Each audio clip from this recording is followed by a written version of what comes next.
All right, good morning, everyone. Welcome to Talladega Superspeedway. We're going to kick off our media availabilities here today with Kyle Busch and Jeff Dickerson from Spire Motorsports. Thank you both for joining us. We really appreciate you spending some time with us. Before we go to questions, I do want to make sure that it is understood that this will serve as Kyle Busch's media availability bullpen requirement. So if you have questions related to the playoffs, please ask those now as well. Jeff or Kyle, would you like to say anything before we get started or go straight to questions? I'll say something real quick. Just to sort of reiterate our press release from KBM that this is obviously a super bittersweet moment with everything that's kind of gone on over the years with Samantha and I starting the truck team back in 2010 and having this dream and it becoming a reality, and all that's due to the great men and women, everybody that's walked through the doors at KBM that's put in their heart and soul to building that place to what it's been and the successful organization of what it's been to today. So, I couldn't be happier with the way that the business has gone, and 100 wins and 18 different winners and drivers that have come through there that have now made it to the Xfinity or Cup Series level, and it's just been a real dream come true for me and for KBM and for our family. So,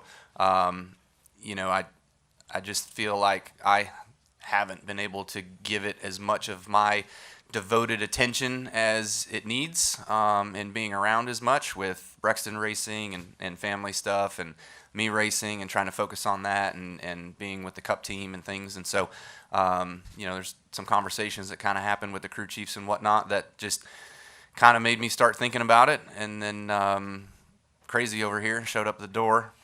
And we had a conversation, and it just kind of all turn of events happened really, really fast. So excited about the future of it, and kind of here to announce also that I will still be involved with Spire Motorsports on the Truck Series level and still be a consultant, also still run my 5 Truck Series races with our amazing partners at Zuri's Transport, and continue to work on their B2B efforts and angles in our sport to continue to drive their business forward.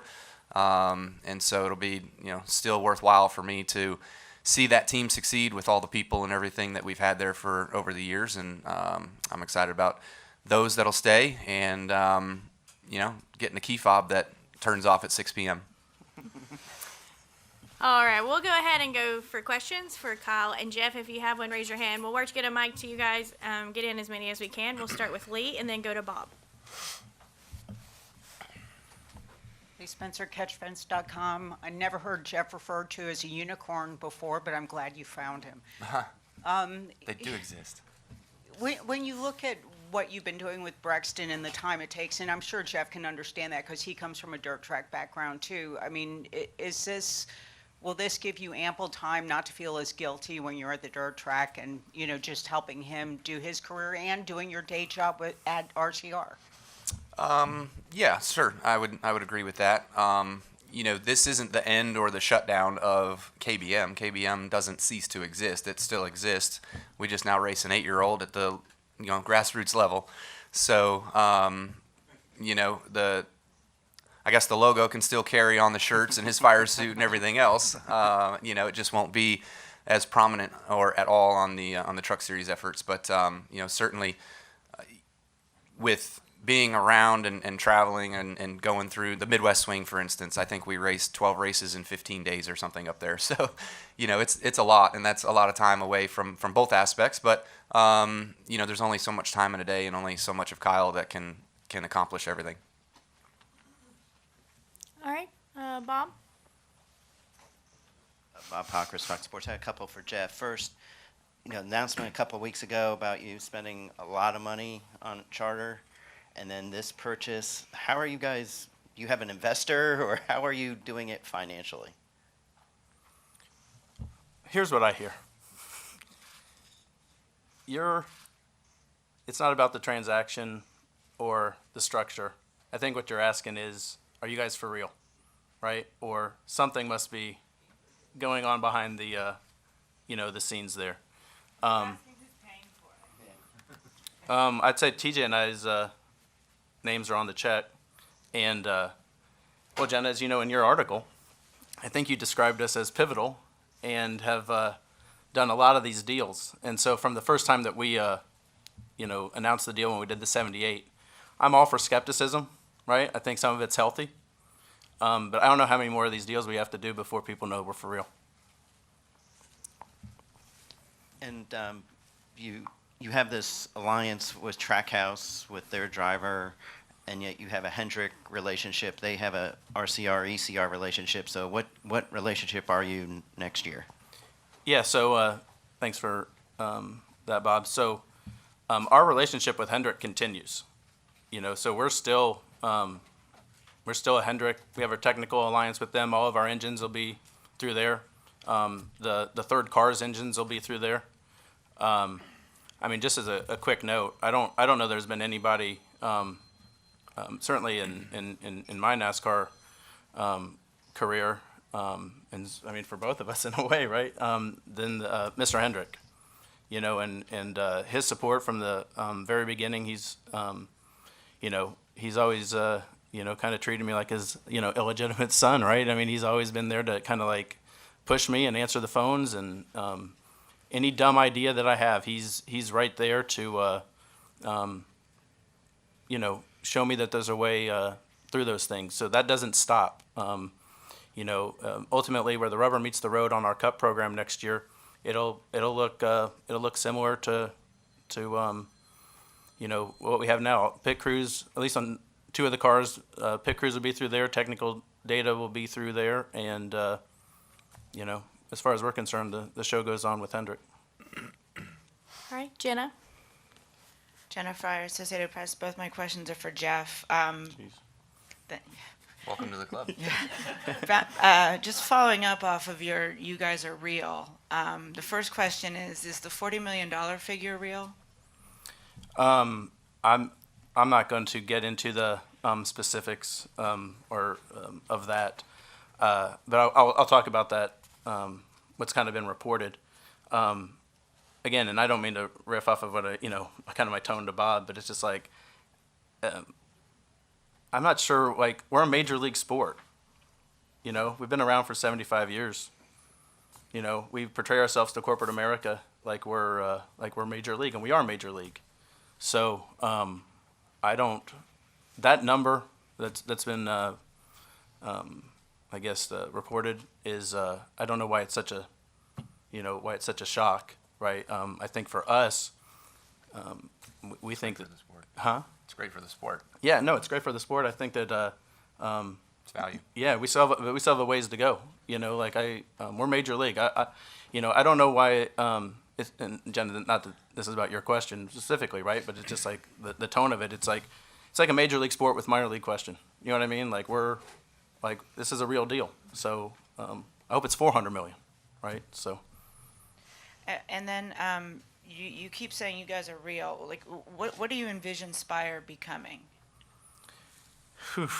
I don't know what else. I just think like from it feels like it just feels like we're always trying to prove something. Like, hey, what's going on? Or hey, where's this really? Like, what's this coming from? Or like when we first did the 78 deal, everybody was just like, oh my God, what's happening? Which us too. When we did the 78, it was us too. But real for us is we want to be a playoff car. We want to be winners. We want to.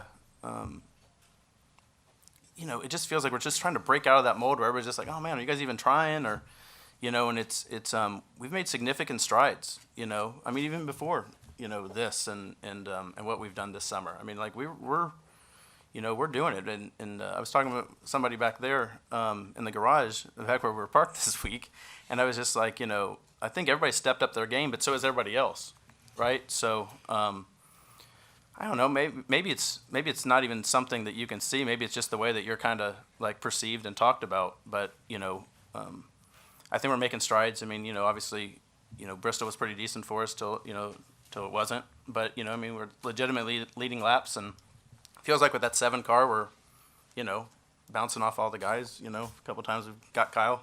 This year, right? So it's like we just want to be in the conversation where it's just not a surprise that we're up there. And Kyle, now that it's sort of winding down at the NASCAR national level, was your time and investment worth it? Yeah, I mean, I would say so. I feel like a lot of the personal relationships and things over the years, whether it's been Eric Phillips, Rick Wren, Rudy Fugle, all of that stuff, Chris Gabehart's another one from our stable. But, I think that we've had a great ride and a great run, and it's been worth it in a lot of sense. I've had a lot of fun racing super late models, racing trucks, winning late models, winning trucks. I've got a storage facility now full, or needing to get one full of show cars and things, of past memories of stuff that I've accomplished, and cars that I've accomplished big wins in. So I would say yes. Did you make any money? Now, not per year. Spire money. All right, Jordan, go ahead. Jordan Bianchi, The Athletic. This question's for Kyle. You kind of talked about how the kind of progression to get to this point to wanting to sell. Has it been just this year? Has it kind of been an ongoing thing as Braxton's been getting older and more involved in the racing thing, across the country, that the realization of this, you just don't have the bandwidth to continue to do this? Yeah, no, I was. Look, we had a great deal this year with Chevrolet and with Rev Racing and Max and all the guys over there to carry on with Sanchez, and of course the Chase Purdy deal as well too. So we were set, we were fine, we were ready to go into next year. This all just kind of came about, I don't know, a month ago, maybe a couple months ago, where we started talking about forming an alliance and working on chassis and continuing to service them with Rowdy Manufacturing and things like that, and what that could look like, and trying to broaden the scope of that to all Chevy teams. And then I think it was his bright idea where he was like, why are you even doing this? Like, why don't we just do it? Why don't we just take it over? Why don't we just, and I'm like, okay, well, make it worth my while. So that's kind of how it happened. And it literally happened very, very quick. So time flew by and rumors flew fast. And then we obviously made our announcement this week. All right, we're going to go to Dustin and then Holly up front. I know there's a lot of hands up. Just hang with me. We're going to get to as many people as we can. Go ahead, Dustin. Dustin Long, NBC Sports. Jeff, you certainly made a lot of different moves over the last few years in growing the operation, but certainly with this one and with going after the Live Fast charter, those are bigger moves. Why are these happening now? In terms of wanting to, you talk about being real. Why weren't you guys doing this 2 years ago, especially like the Live Fast charter when things were so much cheaper? Why weren't you jumping in as opposed to when the prices were so much, relatively speaking, higher? Well, I mean, I don't know how to answer that, Dustin. I mean, the market's the market, right? Well, I mean, why? Yeah. Why now? Yeah. I mean, a lot of it's just timing, right? So, when our talks got serious, it was like, look, for us, as far as like where we're at in our plan, like we're probably a few months ahead of you guys, on what we're trying to do. Well, when we can't run 3 out of our place right now. So, and we've looked at buildings all over the place. We've looked at, $3 million buildings and $50 million buildings. But that was the urgency to kind of like with Kyle, right? And what he's speaking to was we need space, and Daytona's in February, right? And then on the charter, again, we think these things are still going this way, right? And we hope they are. And I think I don't think that's just from a team perspective. I think that's from a NASCAR perspective too. I think we all want that to happen, right? So again, that if the numbers are here, look, I think our banks are I think their fund meter is pegged with us, and so I think that before it gets up here, if TJ and I were going to try to take another crack at this, we had to, right? So again, I think I don't know if that answers your question, but I'm a believer, and sometimes decisions get made for you, and that's why all these things are kind of like happening, boom, boom, boom. Yeah. Is it just you and TJ? Obviously, I know with Gamebridge coming in with Dan's involvement, and he's been very involved in motorsports, especially on the Andretti side. Mm-hmm. Are you guys still? Is it just you and TJ owners, or does Dan come in, or is anybody or any other minor owners? Well, look, I don't want to minimize, Gamebridge's involvement with us. I mean, obviously, it's a big deal for us, right? And You know, like we were saying it in the moment, it's just like that gamers deal on its own is big for us, you know. To make it anything more than that, I get it. You know, they're certainly, you know, making moves and making waves over there. But this is TJ and I's, and it'll continue to be. Kyle, just a track question is, with where you are in points, this type of wild card race, does it change anything? Obviously, I know you won here, so it's not like, I mean, you can do it again, but how do you approach this weekend? Does it change because of your positioning? No, it doesn't change. I think you come in here stress meter pegged, regardless of whether you're 30 to the good or 30 to behind, you know. We obviously know in our situation we're further behind, so you have to race. I think it's been more sought out to just race these races and run them normal and not hang out in the back and try to wait for something to happen, because with these cars and the way the race plays out, it's so hard to make moves and make passes and get yourself track position whenever you want it. You can't. So you've got to hold it when you got it, and if you don't have it, then you got to figure out how to fuel save so you can short pit guys and jump them on pit road. You know what I mean? So there's so many variables. You just got to race it out and don't worry about it. What happens, happens. All right, go ahead. Marshall Smith, Sanford University. So what will the acquisition look like for KBM employees, or will that be sorted out in the coming weeks? Yeah, so that was a big talking point that Jeff and I had from the very beginning, was obviously the people. We went through this situation, say 14 months ago, of whether or not we were going to be a team, with my transition from, you know, JGR Toyota over to RCR Chevrolet. So that same focal was brought up with Jeff, and not only does he need a building, Yeah, we needed it. he needs people. Yeah. You know, so we've got a really, really great group of guys and girls that work at KBM, and they're a strong group, and they know how to build fast race trucks. And so do some of those get absorbed into cup programs? Possibly. Do some of those stay with the truck program? Possibly.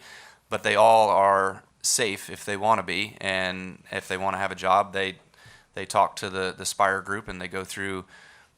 They're already vetted, right? But they just go through the hiring process with a new organization. All right, Shane. Up right behind you. There you go. Shane Connick, the Charlotte Observer. Kyle, obviously, you know, this news today or this past week with, you know, selling your team at this point.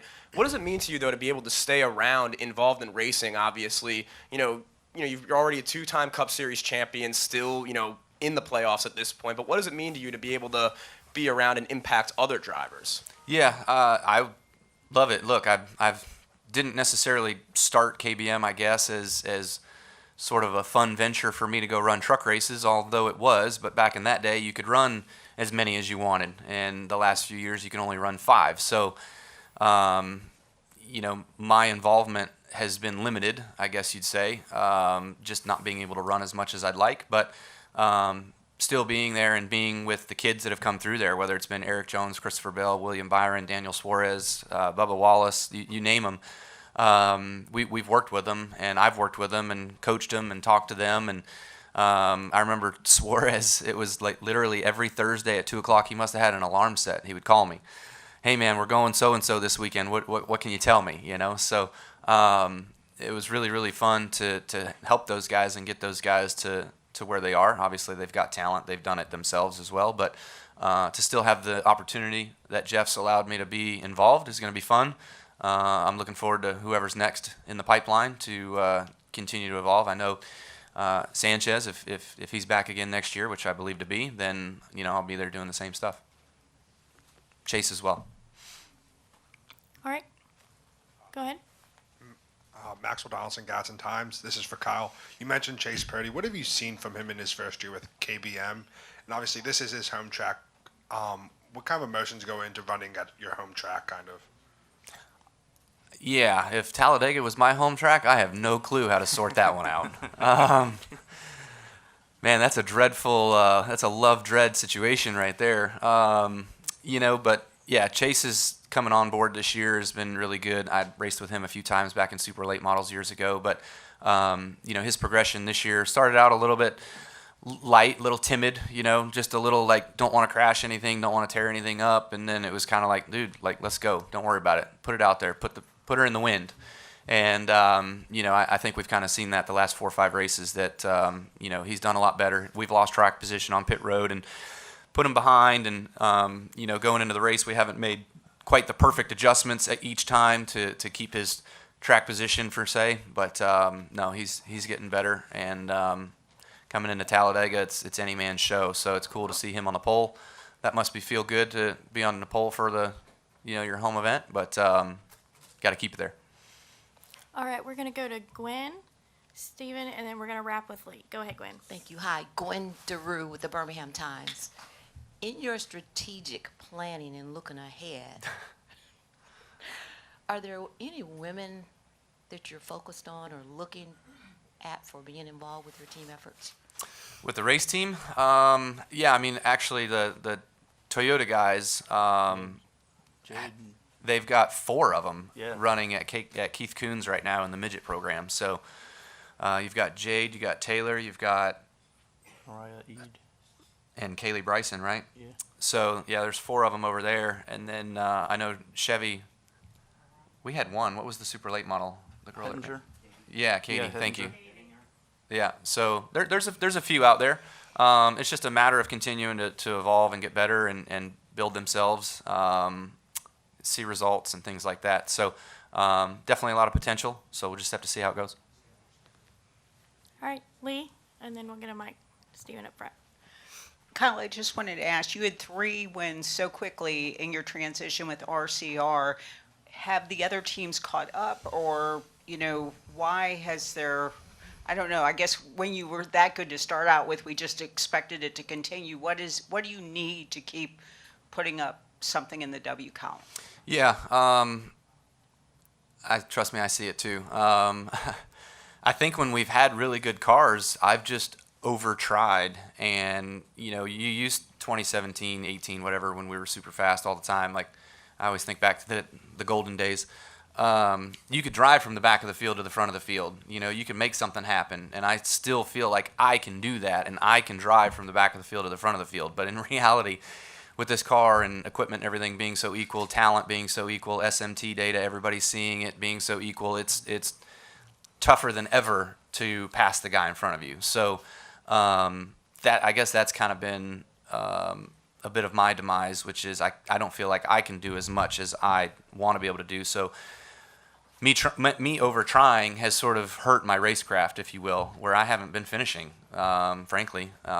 So with me in this next gen car, look at how many times I've spun out and crashed. You know what I mean? Like, it's just stupid compared to what it has been over time. So I still got some work to do on figuring that out, but also just I'm a very non-patient person, so you got to show some patience in these races. They're long races, Last week in the first stage, pushing and literally then just telling myself, okay, forget it, back up, like, just let's finish this stage, and then swapping ends, you know what I mean? So, like, I just finished telling myself to just make it to the end of the stage, and I'm backwards. So, yeah, I don't know exactly, but we got to fix it. I got to fix it.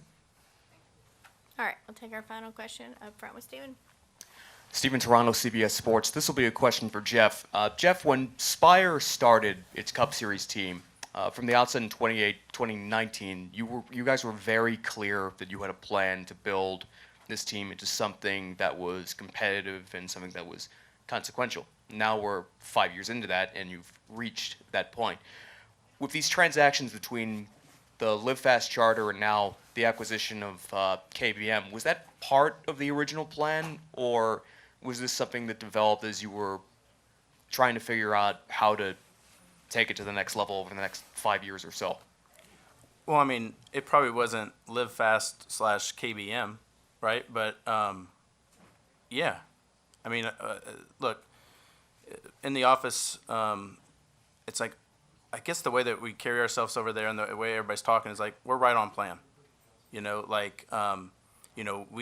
We're not just like throwing it up against the wall. I mean, sometimes it may, appear that way, but, we're pretty deliberate in what we want to do, and we have the patience and the relationships, not only for us, right? I mean, we've done what we're doing, we've done for plenty of teams that are back there right now. And so, look, I think we're opportunistic when we can be, but as far as on our timeline, it's like the only we're probably on time competitively. I mean, as much as, you know, I think it's just our nature, right? You want to go faster and you want to finish better, you know, every week. Even when we were in the back, we were, you know, the races for 31st were as intense for us, you know, as you know, getting into the top 10. So that's really the only thing that gives me, like, you know, I guess heartache or keeps me up at night. It's not the stuff we're kind of like talking about here. It's the stuff that goes on the racetrack, you know, where like obviously we wanted that 77 to be better this year, and that probably took 5 years off my life this summer, just trying to come up with ways that we could do that. So yeah, I'm not sure if that answers all of that, but it's like really the only thing that I don't feel like we're on time about is the results for 2 cars. And just as long as you mentioned the 77, do you have any idea what that's going to look like for 2024 yet, or? Well, I mean, yes and no. I mean, I think that'll come into focus here in the next few weeks, you know. But in the meantime, we're just going to keep giving that group all the tools and resources they need to finish this year strong. But we're working on it, you know. But we'll see. Thanks, Jeff. Mm-hmm. All right, Kyle, Jeff, thank you both for spending so much time with us this morning. We really appreciate it. Kyle, best of luck this weekend. Yep, thanks. Same for you, Jeff, as well. Just a couple of housekeeping notes for today here at Talladega Superspeedway. Talladega.